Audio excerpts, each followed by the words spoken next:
If you're 45 and don't feel rich, you're not alone. The headline says the average person your age is almost a millionaire, but the real number tells a different story. Subscribe and turn on notifications because one clear money decision can change your next 20 years. Section 1. The number that makes people panic. Leah is 45. She has a job, a mortgage, 2 kids, a car payment, a 401k, and savings that look okay until something breaks. Then, one night, she sees the headline. The average 45 to 54-year-old household has a net worth around $975,800.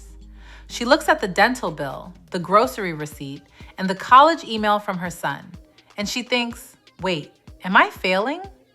No, she is being tricked by the word average. According to Federal Reserve Survey of Consumer Finance's data, the average net worth for households aged 45 to 54 is about $975,800, but the median is $247,200. Median means the real middle. Half are above it, half are below it. Almost 1 million sounds like everyone is winning. 247,000 tells a much more honest story. Section 2. The average is rich people in disguise. Average numbers are dangerous because wealthy households pull them up. If 9 regular people and 1 billionaire are in the same room, the average person suddenly looks rich. But nobody's bills changed, nobody's retirement improved, nobody's credit card disappeared. That is why average net worth is good for headlines, but median net worth is better for reality. If you're 45 and nowhere near $1 million, breathe. You are not automatically behind. But the median has its own problem. A lot of that $247,000 is not cash. For many families, the biggest piece is home equity. And home equity is wealth, but it is not grocery money. Section 3. The house can fool you. Leah's house has gone up in value. On paper, her net worth looks stronger, but her monthly life still feels tight because she can't pay the electric bill with her guest bathroom. She can't pay a medical bill with the kitchen backsplash. To use home equity, she usually has to sell, refinance, or borrow against the house. All 3 can come with stress, costs, or higher payments. That is why many 45-year-olds feel house rich and cash stressed. One emergency can still shake the whole budget.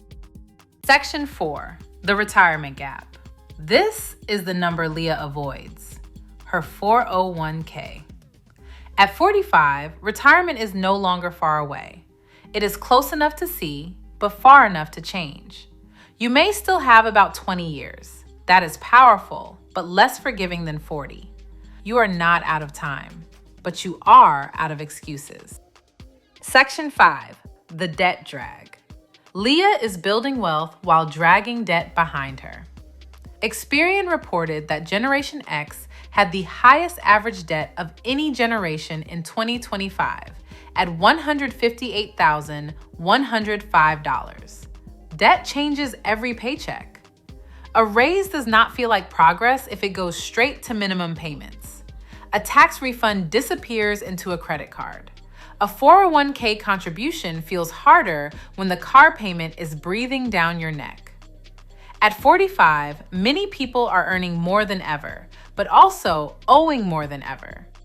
If this breakdown is helping you see the real money picture at 45, tap like so more people can understand where they really stand. Section 6. The family tax. Leah's money moves everywhere. Her daughter needs braces, her son needs help with college costs, her mother needs rides, prescriptions, and help with bills. This is not selfishness. This is midlife. Pew Research found that 54% of Americans in their 40s have a living parent 65 or older and are either raising a child under 18 or financially helping an adult child. Parents above them, kids below them, lenders beside them, and retirement waiting quietly in the corner. Section 7. The college loan trap. One quiet threat to 45-year-old wealth is parent loans. A lot of parents borrow because they wanted to help, but love does not cancel interest. For loans disbursed from July 1st, 2025 to June 30th, 2026, the Parent Plus fixed interest rate is 8.94% with a 4.228% origination fee. Leah has one of those loans. She doesn't regret helping her child, but the payment still hits every month. If you run a small business, freelance, or manage side income, staying organized matters. Bill helps businesses create and pay bills, send invoices, manage expenses, and control budgets in one platform. Check the Bill link in the description to learn more. Section 8. The Inheritance Fantasy. Now here's the hope many people quietly carry. Maybe I'll inherit something. Maybe the parents' house, maybe some savings. But inheritance is not a plan. It is a maybe, and maybes do not fund retirement. Long-term care can eat family wealth. Medical bills can shrink estates. Parents can outlive their savings. So Leah stops counting money that is not hers yet. If something comes later, great. But her plan has to work without a rescue. Painful, but powerful. Section 9. Social Security is not the plan. Social Security is not disappearing tomorrow, but it may not pay the full promised amount without changes. The 2025 Social Security Trustees Report says the Old Age and Survivors Insurance Trust Fund can pay full scheduled benefits until 2033. After that, incoming revenue would cover 77% of scheduled benefits if nothing changes. That does not mean panic. It means do not build your future on one check. Leah realizes retirement cannot depend on Social Security, home equity, inheritance, or one job. She needs savings, investments, lower debt, useful skills, side income, and a realistic budget. Real security is not one miracle. It is several boring systems working together. Section 10. The 20-year comeback. Here is the good part.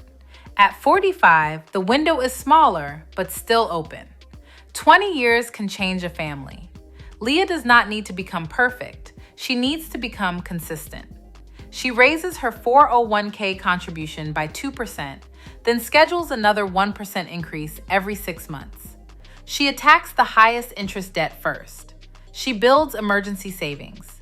She stops treating home value like spendable money. She tracks net worth once a month. Every raise gets split before lifestyle touches it.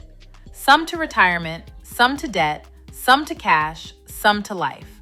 When she turns 50, catch-up contributions become another tool. For 2026, the IRS says people age 50 and older can generally contribute up to $32,500 to many workplace retirement plans, including the regular $24,500 limit plus an $8,000 catch-up contribution. Most people cannot max that out, but the point is using the window while it is still open. Section 11. Where do you stand? So where do you stand? If your net worth is under $247,000, you are below the median for this age group. That does not mean you failed. It means the next 20 years matter. If you are around $247,000, you are near the middle. If you are above it, good, but ask better questions. How much is liquid? How much is invested? How much is trapped? How much is debt? Because net worth is not just a number, it is a map. Leah closes the article. Not because the numbers feel easy, because they finally feel honest. The headline scared her, but the full picture showed her what to do next. Stop chasing fake average numbers. Stop pretending home equity solves cash flow. Stop waiting for inheritance. Stop letting debt outrun retirement. And stop thinking 45 is too late. It is not too late, but it is too important to ignore. Here is the real takeaway. The average number is inflated by the wealthy. The median gives a more honest benchmark. Home equity can make you look richer than you feel. Debt and family pressure hit hard at 45. Your 20-year window can still change everything. I'm curious to hear from you. Do you feel behind at 45? What number shocked you most? Drop your answers in the comments and subscribe for more educational personal finance content. Thanks for watching.